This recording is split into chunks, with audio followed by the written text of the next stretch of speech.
Morning out of Lakewood, police are investigating an officer-involved shooting near the Best Buy at Wadsworth Boulevard and Alameda Avenue. Yeah, this morning, 9 News reporter Courtney Yoon is live on scene. Courtney, we just got an update from police. What do we know right now? Yeah, that's right. Good morning, Jordan and Erica. We just got that press conference about 5 minutes ago from Detective Garrett Boyd over at Lakewood Police. I'm going to have my photojournalist Alex Sticky show you what is happening right now. We do know that the critical incident response team is here so that Lakewood Police aren't investigating themselves in this incident because it was an officer-involved shooting. So what we're hearing happen is that officers responded to a call in the area here by the Best Buy on Wadsworth and Alaska Drive around 3:32 this morning. Security in the area called police for a potential trespassing call as they saw a man in the alley by the Best Buy here.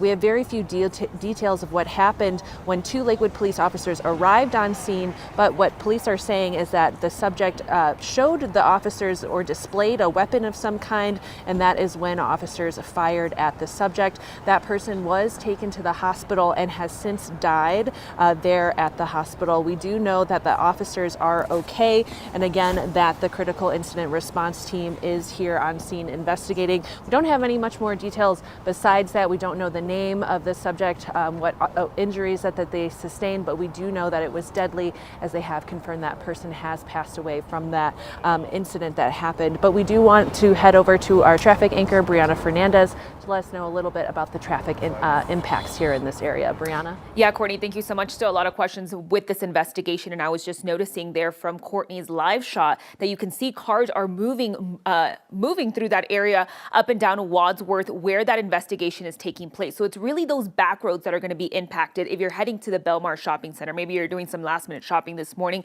that's where you're going to see that road closure. But again, that's just going on throughout the morning. It's been about 3.5 hours and police are still there on scene. So Alaska Drive closed between Wadsworth and Van Street. Keep that in mind. Of course, once that road reopens, we'll definitely keep you updated on air and online. I-225, I do want to talk about this parking lot, massive parking lot basically, and we're seeing those delays up and down I-225. Right now we're seeing several crashes. So I-225 right near Yosemite, you're looking at a 36-minute drive. Those speed times are slowing down to 19 miles per hour. Then we have another crash right along Parker Road. If you're heading up to I-225, this is right at the intersection of Hampton Avenue at Parker Road. And then a little further up north, northbound I-225 at Alameda, the left shoulder is blocked off. We're also seeing the red line there. Right now, definitely an area you want to avoid. I do want to switch things over quickly to our CDOT cameras. You can see traffic barely moving up and down I-225. This is I-225 in Mississippi. 2 cameras there in that area. You can see a lot of delays if you're heading northbound. And then that crash right near Yosemite, if you're heading into I-25 this morning, again, not a place where you want to be. Definitely avoid I-225 if that's part of your morning drive.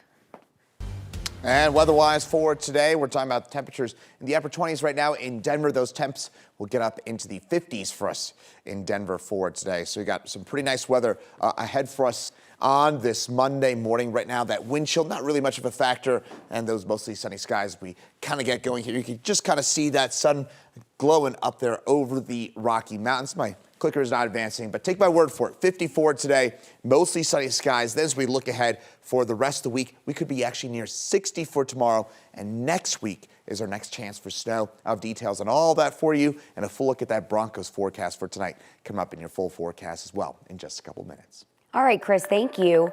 Investigators are looking into the cause of a house fire in Centennial that left a firefighter and 2 deputies hurt. South Metro Fire says the home on South Gibraltar Lane near Fox Hill Park caught fire just before noon on Sunday.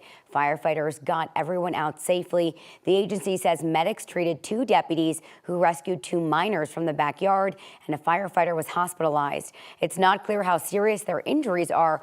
1 dog and 5 cats are unaccounted for. 2 suspects seen in a viral video recorded here in Colorado have been arrested now in New York City. This is according to Immigration and Customs Enforcement. ICE says it arrested Denier Aramillo Meneses and Edison Pena Angulo Wednesday after executing a search warrant. ICE says both are members of the Venezuelan gang Tren de Aragua. Aurora police have warrants for both of their arrests tied to the video from August of this year at the Edge at Lowry Apartments at 12th in Dallas. Warrants say that they knocked on 2 doors, entered the apartments, and threatened the residents. They were wanted for burglary and menacing. That video received national attention and led to claims from President-elect Donald Trump that the city had been taken over by Venezuelan gangs. Police and city leaders have said the gang's presence is small.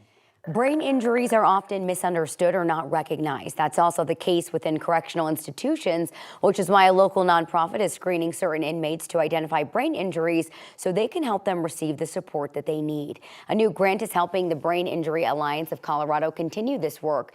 They're getting $1.2 million from the Caring for Denver Foundation to help screen certain inmates for brain injuries. Alex Covey is a brain injury survivor and has been through the legal system before. He wasn't screened for a brain injury back then, but did receive similar support that helped him get back on track. I remember being scared to leave the house, unsure what was going to happen, unsure where my emotions were going to take me, and scared that I was going to reoffend until I was given those tools to start to heal and get to a place where I had my emotions more under control. The Brain Injury Alliance of Colorado says 60 to 80% of people they work with are experiencing a brain injury they don't know about. BIAC looks for symptoms or social history that might suggest a brain injury, things like difficulty with memory or difficulty tracking what's going on within a courtroom. Then they identify resources to help them deal with it, like medical treatment, therapy, and other supports. Covey says he struggled with emotional dysregulation after suffering brain injuries as a teen. I think that having the resources to utilize therapy, utilize these positive situations in jail that should be more widespread was really instrumental in me having a successful jail experience and a successful experience out on probation.